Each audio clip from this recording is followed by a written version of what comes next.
A Índia é muito mais que as suas belas atrações turísticas e monumentos maravilhosos. É importante estar preparado para o que se vai encontrar. Indispensável saber que não é uma viagem fácil ou confortável. E foi assim, com o coração aberto e dispostos a entender e absorver o diferente, com muita curiosidade à mistura e a necessária dose de loucura, que embarcamos nesta viagem até ao país mais populoso do mundo.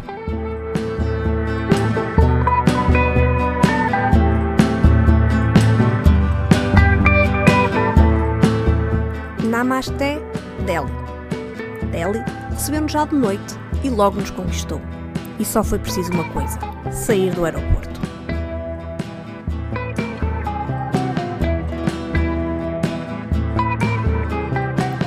O choque inicial é enorme.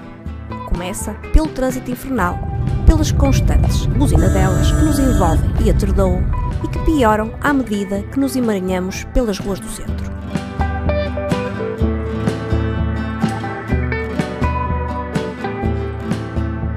Apesar da hora, o cansaço e o jet lag desapareceram como por milagre.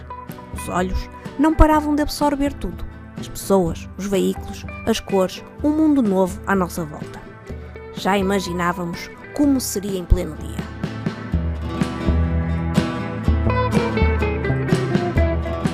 Escolhemos propositadamente ficar no bairro de Pargani, um dos mais caóticos do centro da cidade. Já sabem, o nosso objetivo era conhecer a Índia na sua essência, sentir a sua cultura e os seus valores, doa o que doer.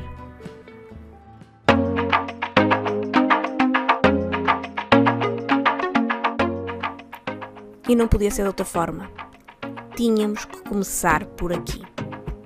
Se apenas pudéssemos visitar um lugar em Delhi, seria sem dúvida este, que é o bairro mais antigo e movimentado da capital, Old Delhi. Muitos descrevem Old Delhi como um inferno.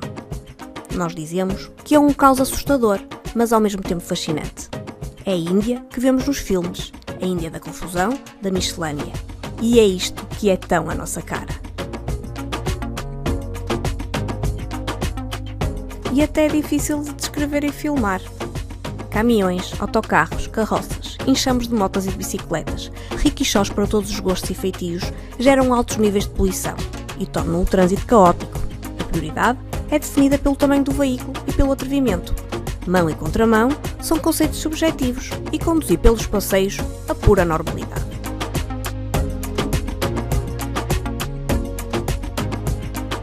Aqui convive-se com a miséria, com a falta de higiene e com esgotos e lixeiras a céu aberto, que são partilhados por pessoas e animais. Sim, há lixo, muito lixo, por toda a parte, em qualquer metro quadrado de espaço público da parte mais antiga de Delhi. Por falta de recolha, o lixo é muitas vezes ali incinerado ou simplesmente se acumula. E há tantas pessoas descalças, sobretudo crianças, que até dói na alma.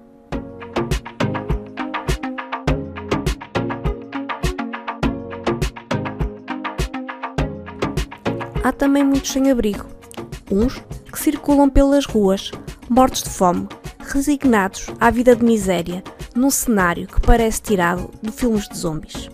Outros a dormir no chão, pelos passeios, nos alpendres, nas casas a cair de velhas, nos telhados. E não estamos a exagerar. Porque nos submetemos a isto ao invés de visitar lugares paradisíacos? A verdade é que o diferencial da Índia é justamente este: a sua intensidade e autenticidade, a sua atmosfera desafiadora e chocante. Poucos países no mundo são tão incríveis nesta perspectiva. E depois temos a riqueza histórica e cultural que por aqui encontramos a cada esquina e viela, onde se erguem pequenos e grandes templos de ornamentos sem igual. Temos as mulheres que passam com saris de qualquer cor, com burcas ou roupas ocidentais, homens com turbante, panos enrolados na cabeça ou colares de flores frescas ao pescoço, ou com fatos e camisas de colarinhos bicudos. A diversidade no seu esplendor. Temos ainda uma gastronomia que é um assombro ao paladar, com uma variedade de sabores, cores e aromas, que torna a comida irresistível e ao mesmo tempo constitui um outro desafio ao nosso organismo, pouco habituado a comida muito picante. Não há por cá um único sentido que não se apure, e isso é tão mágico. A nossa noção de paraíso. O Forte Vermelho, popularmente conhecido como L'Aquila, é o orgulho da nação. Foi aqui que foi proclamada a independência da Índia.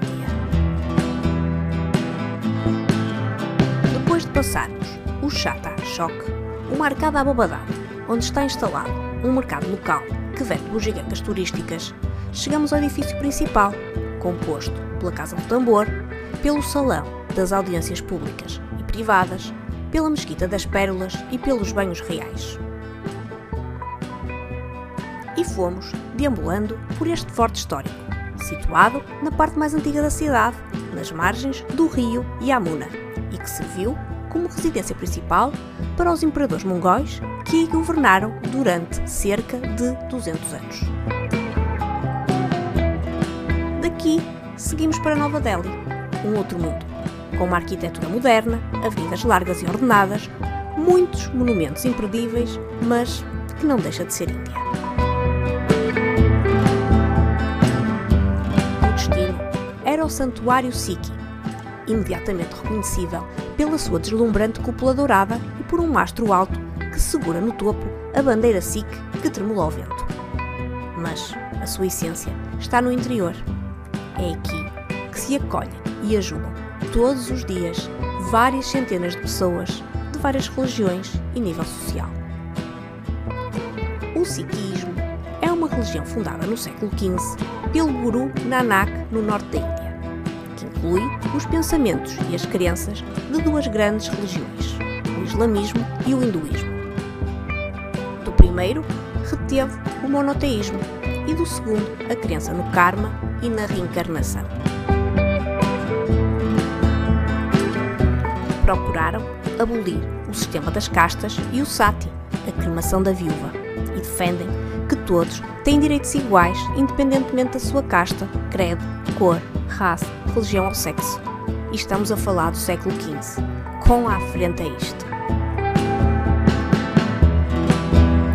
Os Sikh acreditam que o que nos separa da divindade é o egoísmo e o egocentrismo, e como tal, a busca pela salvação é feita através do contexto social, e é neste espírito que enfatizam os serviços à comunidade e a ajuda aos mais pobres. É com base nesta ideologia que os templos Sikh acolhem todas as pessoas, independentemente da sua religião, crença ou nível social ou económico. Todos são bem-vindos e todos podem partilhar diariamente as refeições que ali se servem gratuitamente todos os dias. É impossível não nos sentirmos eternamente gratos ao assistir ao serviço de langar que ali é prestado durante todo o dia. O langar é a refeição comunitária que é servida gratuitamente por voluntários do santuário. O Guru Dava serve cerca de 180 pessoas a cada 15 minutos. É impressionante a forma como as pessoas entram e se sentam no chão, de forma perfeitamente organizada e ordeira. Homens, mulheres, crianças, idosos, famílias inteiras. Todos são servidos, todos são bem-vindos. Chega até a ser emotivo, porque não pode ser separado das fraturantes desigualdades sociais que caracterizam a Índia e que mantêm milhões de pessoas a viver sob formas de subhumanidade e que dignifica este serviço de dádiva ao outro. Conhecer a comunidade Sikh foi outro dos momentos únicos da nossa viagem. No interior do Gurudwara ouve-se o Sikhi Gurbani, o canto Sikh executado pelos músicos, e mesmo que não se compreendam as suas palavras, a sensação de calma e conforto e a própria atmosfera transportam-nos para outro mundo. Antes de sairmos deste local marcante, detivemos-nos ainda no Sarovar, a segunda estrutura mais importante dentro do complexo. A céu aberto, um enorme tanque de água recebe os devotos que aí mergulham nas águas sagradas, que acreditam terem propriedades curativas antes de entrarem no local de culto. Não resistimos em também ir lá mergulhar as nossas mãos e sentir a presença de milhares de adoradores que o reverenciam.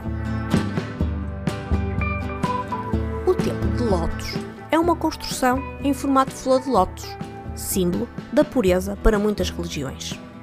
São 27 as pétalas revestidas de mármore puro que formam os 9 lados simétricos que chegam aos 40 metros de altura. Está rodeado de 9 piscinas que nos criam a ilusão da construção nela flutuar como uma flor de lótus real que cresce no meio das águas.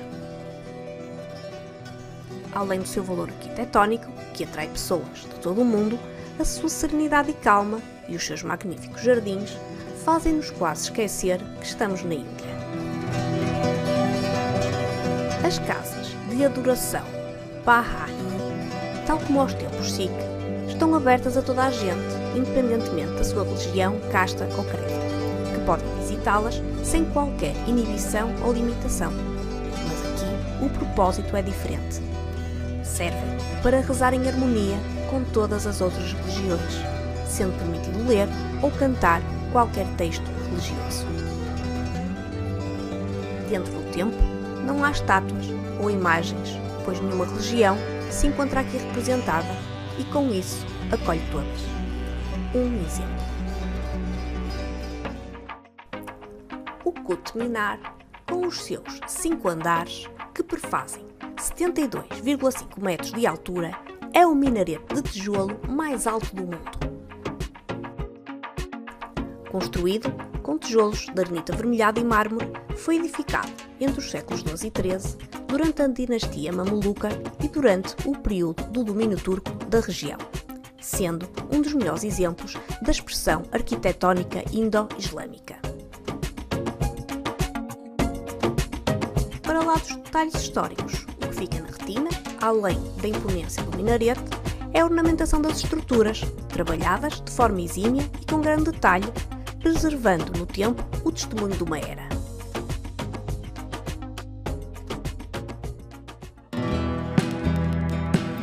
A Jama Masjid é a maior mesquita da Índia. Numa elevação no topo de 3 escadarias, que nos levam ao seu interior, uma estrutura gigantesca impõe o seu tom de arenito avermelhado na paisagem caótica de Old Delhi, não passando despercebida no meio do frenesim que domina esta zona da cidade. No interior encontramos um vasto pátio com capacidade para 25 mil devotos. Existem 4 torres, 3 cúpulas, que se destacam pelo mármore branco da construção e pelos 2 minaretes com cerca de 40 metros de altura. Por aqui também visitamos o Rashtrapati Bhavan, a residência oficial atual do presidente da Índia. A residência é impressionante, tem 340 quartos e belos jardins de estilo mughal, pelos quais se tem de passar para chegar à entrada, que possui um pórtico com colunas esculpidas e uma coluna que combina o estilo europeu com o indiano. A Indian Gate, um tipo de arco do triunfo com 42 metros de altura, situado no coração da cidade nova de Delhi, foi construído para comemorar a morte de 70 mil soldados indianos que morreram durante a Primeira Guerra Mundial entre 1914 e 1921. O túmulo Humayun é o testemunho mais notável do período mongol na Índia. Construído no século XVI por ordem da viúva do imperador Humayun para guardar o corpo do seu marido, é apontado como a principal influência na construção do Taj Mahal cerca de 100 anos mais tarde. O túmulo é construído no centro de um jardim quadrado, dividido por passeios e caminhos em 4 partes, que por sua vez se dividem em 36. Este conceito parte da ideia do paraíso transmitida no Alcorão. De formas elegantes e arredondadas, o mausoléu, simetricamente perfeito e em tons avermelhados, contrasta com o verde luxuriante do jardim Shabá, que o rodeia e que proporciona um momento de tranquilidade raro nas grandes cidades indianas. Ao longo do tempo, o complexo funerário, foi vendo novos túmulos serem construídos, como mausoléus para descendentes do imperador Humayun, que naturalmente se mantém como um elemento central de todo o complexo. E termina assim a nossa passagem por Delhi, uma cidade que parece correr a várias velocidades. Se conhecermos apenas uma, perdemos a sua imagem completa, regressando a casa ou só com imagens monumentais ou só com imagens de caos e desorganização.